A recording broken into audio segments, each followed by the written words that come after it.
지금 집에서 영상을 보고 계신다면 한번 책장을 둘러보세요. 혹시 우리 아이 책 사줬는데 읽지도 않고 미루고 있나요? 유튜브를 보다가 추천을 받아서 급하게 산 책들, 사서 쟁여놨던 책들, 그런 것들이 지금 이렇게 나를 쳐다보고 있진 않나요? 마음먹고 열심히 읽었는데 하루 지나고 이틀 지나고 3일만 돼도 다시 원점으로 돌아와서 이 반복되는 악순환, 정말 어떻게 해야 될까요? 공부머리 독서법의 저자인 최승필 씨가 놀라운 이야기를 해줬는데요.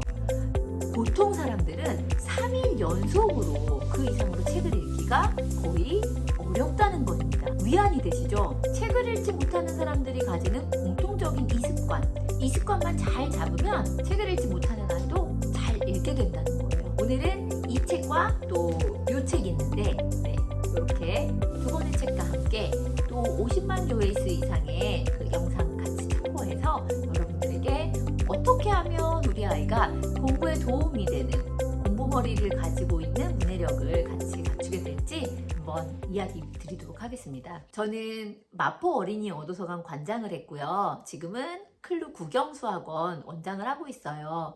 학원 원장을 하면서도 또 도서관 관장을 하면서도 제일 우리 아이들에게 신경을 많이 썼던 부분들은 우리 학생들이 어떻게 하면 책을 잘 읽을 수 있을까였어요. 이게 당연할 수밖에 없어요. 왜냐하면 영어는 말할 것도 없고 우리 수학도 요즘에 서술형 문제들이나 이런 것들을 해결을 할 때 문해력이 많이 요구된다고 하잖아요. 사회나 과학이나 이런 여타 기타의 모든 과목들이 사실 국어의 실력, 문해력, 교과서를 읽고 해석할 줄 아는 능력이 너무나 중요하기 때문입니다. 그래서 여기 공부머리 독서법에서 보면 초등학교 때 90점, 100점을 받았던 친구들이 중학교에 가면은 갑자기 80점, 60점, 한 70% 정도는 그런다고 해요. 이렇게 성적이 뚝 떨어지고 이게 1차 위기라고 합니다. 학생들의. 그리고 또 한 번은 고등학교에 갔을 때 중학교 때까지 문해력이 높지 않아도 중학교 때까지는 어떻게 공부를 잘 하는 아이들이 있는데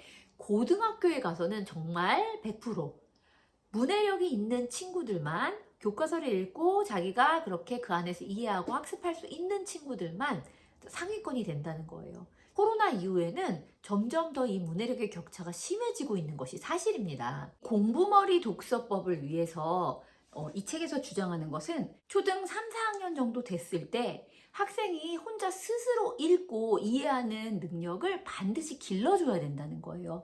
넘어가는 방식이 굉장히 심플합니다. 아이들이 학년이 올라가서 언어 수준이 높아져서 이 독서를 어려워하는 현상이 생길 때 해소하는 방법은 그 언어 수준의 책 한 권, 그 한 권 중에서 재밌게 한 권을 완벽하게 읽는 거예요.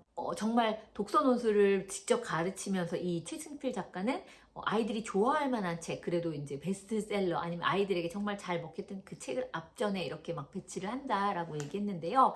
저도 비슷한 경험이 있는 게 영어 독서를 할 때 뉴베리 수상작을 읽기를 학생들이 굉장히 어려워해요. 난관이고 샬롯 웹을 쓴 이비 화이트의 책이 있었어요. 그래서 처음에는 이비 화이트의 책을 어려워했던 친구인데 그 샬롯의 거미줄 말고 다른 트럼펫 오브 스완이라는 그 책을 한번 읽어보고 나서 그러고 나서는 정말 뉴베리 수상작 나머지를 쭉 이렇게 뚫고 가더라고요. 이 두 번째는 이제 첫 번째랑 좀 맞닿아 있는 이야기도 해요. 근데 제가 영어도 국어도 이렇게 가르치면서 제일 공감하는 이야기 중에서 하나였어요. 그래서 오늘 좀 가져와 봤는데요.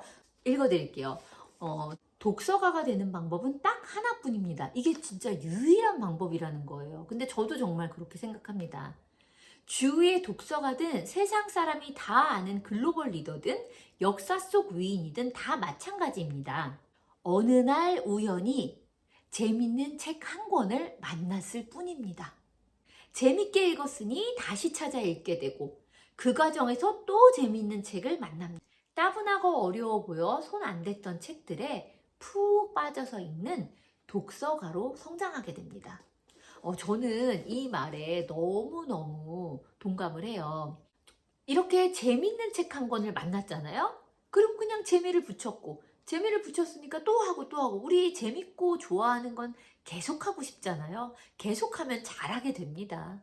선순환이 일어나는 게 바로 독서의 중요한 요소인 것 같아요. 편독이 오래 지속이 되면 좋진 않아요. 하지만 아이가 특정 책을 굉장히 좋아할 때 지지해 주시고, 또한 책을 선택할 때도 이거는 그렇게 좋은 책이 아니야. 야, 지금 누구누구는 이 책 읽어. 이 책 한번 읽어봐. 이렇게 하시는 게 아니라 조금 스스로 아이가 그 책을 좋아하는 책을 탐색할 수 있는 시간과 기회를 주셔야 된다는 거죠. 제가 독서를 워낙에 좋아해서 대학원에서 수업을 들을 때 Foundation of Reading이라는 과목을 들었는데요. 거기서 여러 독서에 대한 이야기를 하면서 짐 트릴리즈라는 작가를 알게 됐어요. The Read Aloud Handbook이라는 책이에요. 우리나라 말로 하루 15분 책 읽기의 힘 이렇게 번역이 돼 있을 텐데, 미국에서 굉장한 독서 운동을 일으킨 독서 전문가라기보다 거의 독서 운동가에 가까우신 분인데, 스티븐 크래션이라고 읽기 혁명이란 책 쓰신 그 교수님도 책에서 인용하신 부분인데, One positive experience create a reader, 이 말이에요. 한 번의 긍정적인 경험이 독서가를 만든다. 이 책과 너무 똑같은 이야기를 하시죠? 우리 그래서 그거를 이 짐 트릴리즈가 홈런북이라고 이름을 붙였거든요. 그래서 저는 그 제목도 듣자마자 너무 재밌는 거예요. 우리가 땅 쳐서 공이 멀리 날아가게, 아이가 정말 계속 그 구장을 1루도 가고 2루도 가고 3루도 가서 이렇게 쭉 돌면서 이 책도 읽고 저 책도 읽고 하면서 정말 즐거운 독서가가 정말 스스로 읽는 그런 멋진 그런 아이로 성장하게 만드는 책이 바로 홈런북이라는 거거든요. 저는 사실 홈런북이 있어요. 그림책에서 이제 조금 글이 있는 그런 책으로 넘어갈 때 제가 읽었던 책이 있어요. 바로 이 책이거든요. 제가 너무 보물 같은 책이어가지고 이 책을 버리지도 못하고, 그리고 제가 아이들과 책을 읽으면서 도서 지도를 할 때 선생님을 도서관 관장이 될 정도로 책을 좋아하게 만들어준 책이야. 제가 그림책만 읽다가 사실 이렇게 사진도 있어서 더 진짜 같고 재밌어요. 이 책을 소개시켜 드리려는 건 아니고 정말 낡은 책인데, 이 책을 제가 기억하는 것만으로도 뭐 몇십 번을 읽었어요. 그리고 한참 나이가 들어서까지도 좀 마음이 울적하거나 기분이 안 좋거나 아니면 혼자 있는 시간일 때 이 책을 이렇게 들여다보곤 했었거든요. 그래서 그 이후로도 그래서 부모님이 쟤는 책을 좋아하는 애, 그럼 생일이면 책 사줘야지. 뭐 그 옛날에는 사교육이 많지 않았지만 그래도 학원을 거의 다니지 않고 그리고 공부를 스스로 할 수 있었던 게 사실은 이 책의 힘이라고 생각을 하거든요. 이 400원짜리 마르셀리노 기적의 기적이라고 생각을 하거든요. 그래서 처음에 아이들이 이렇게 그림이 이제 없어지면서 줄만 있고 이런 책들이 쉽지 않을 수가 있는데, 그때는 아까 말씀드린 짐 트릴리즈가 한국 번역이 15분 책 읽기의 힘이잖아요. 책을 1시간 읽을 생각하지 말고 하루 종일 읽을 생각하지 말고 딱 15분만 읽자, 이거거든요. 처음에는 그렇게 맞춰놓고 조금 책을 읽지만 짐 트릴리즈도 그렇고 최승필 작가님도 그렇고 그런 이야기죠. 이게 15분을 읽게 되는 게 아니라 읽다 보면 재미있어서 그게 이제 20분이 되고 30분이 되고 그런 효과를 바라는 거죠. 그리고 마지막 이제 세 번째는요. 그러면 이렇게 좋아하는 책을 어떻게 찾을까 하는데, 공부머리 독서법의 이제 세 번째 포인트 마지막인데요. 독서 교육에서 가장 해야 될 일은 확률을 높이는 겁니다. 어떤 확률이냐면 아이가 좋아하는 흠뻑 빠진 책을 찾을 확률을 높이는 거예요. 그럼 그 확률을 높이는 거를 어떻게 해야 될 거냐? 우리 물을 마시려면 우물로 가야 되잖아요. 수영을 하려면 수영장을 찾아가야 되고요.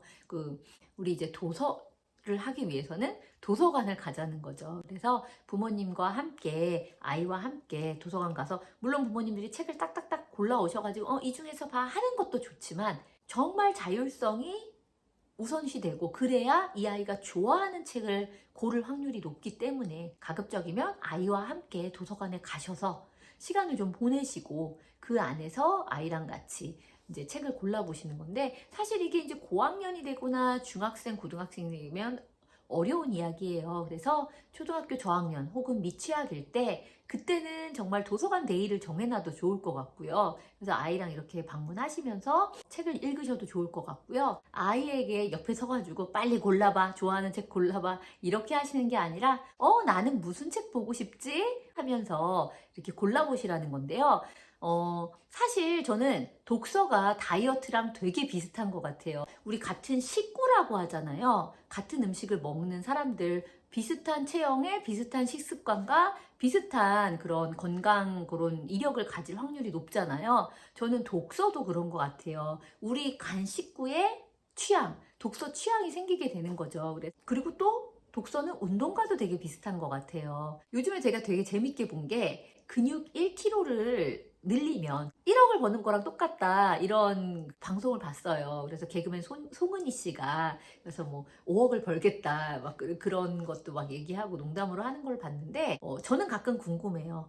독서의 가치는 얼마일까? 많은 사람들이 책을 읽어야 한다는 사실은 잘 알고 있어요. 그리고 책을 우리 아이가 잘 읽었으면 좋겠다라는 생각은 하고 계세요. 그런데 실질적으로 독서에 대한 이야기들을 나눌 때 책을 잘 읽는 사람, 책과 함께 하는 사람이 너무나 커다란 그런 나무처럼 느껴지시기도 하나 봐요. 켜켜를 잘라서 언젠가는 그 나무가 넘어지듯이, 그리고 돌고 돌고 돌아서 우리 아이가 딱 취향을 저격한 홈런북을 발견한다는 시간이 반드시 찾아옵니다. 그리고 그 아이가 그 이후로부터는 정말 책의 세계에 빠져서 잘 살게 될 거예요. 옆집 아이 너무 부러워하지도 마시고요. 그리고 책 너무 많이 안 읽혀줬다 스스로 너무 자책하지도 마시고요.